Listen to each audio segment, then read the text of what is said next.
So why are we starting a conversation, Lynda, about decrim with Canuck Plaza Viz? Well, because we were warned to not drink alcohol in public places when celebrating the Canucks playoffs, because you will get a ticket. You will be found to have done a crime.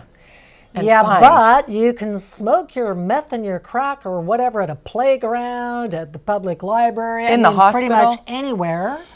And they can't do anything about that because of decriminalization. And the point of it was they didn't want to stigmatize you.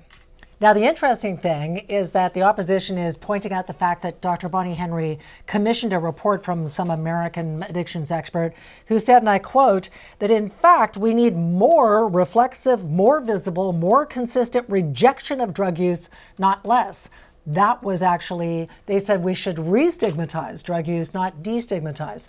That surprised the premier. I know. Right? And it's interesting that conversation isn't being had more robustly at those higher levels where these decisions are being made. Because as we often say here on the show, we don't have the right answer necessarily, but we do know what we don't want. We don't want people to die from the tainted drug supply, and we don't want people using alone, but we also don't want this happening in schoolyards and playgrounds and in the hospital room, in a ward next door to your loved one. And you have to agree that since decriminalization, you see it all over the place. 100%. I went to go to my doctor's office on Burrard, and I went to walk in the door of a huge medical building, and there were 3 people sitting right like 1 foot away from the opening of the door, smoking what I presume was meth or something. It was in a glass tube. And I thought, really? Get out of the way.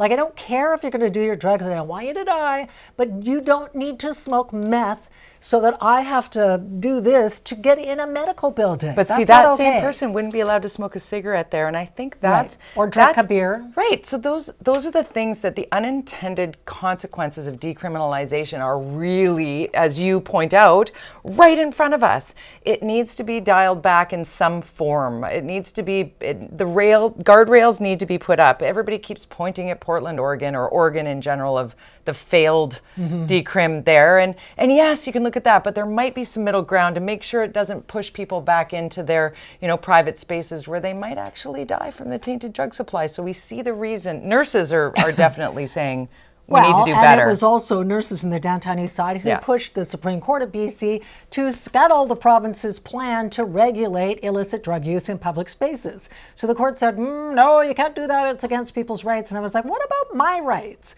to not have to walk through a haze of like meth smoke? Yeah. So I think that we could have all just gotten along with decrim with a couple of tweaks if it had not been for that big one that made the drug use really in your face everywhere. Yeah, trying to destigmatize addiction turned into creating a greater issue, I think, and whether or not the provincial government takes a look at it and maybe turns it around or at least puts some guardrails on remains to be seen. And now it's political, and the opposition is just trying to score points.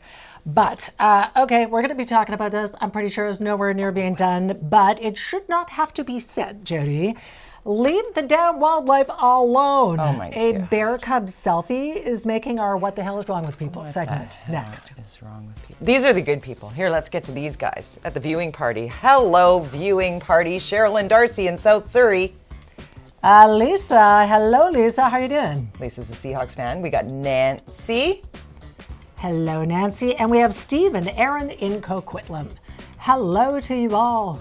Thanks for tuning in, and stay tuned because we're giving away the $100 gift card to Tap and Barrel.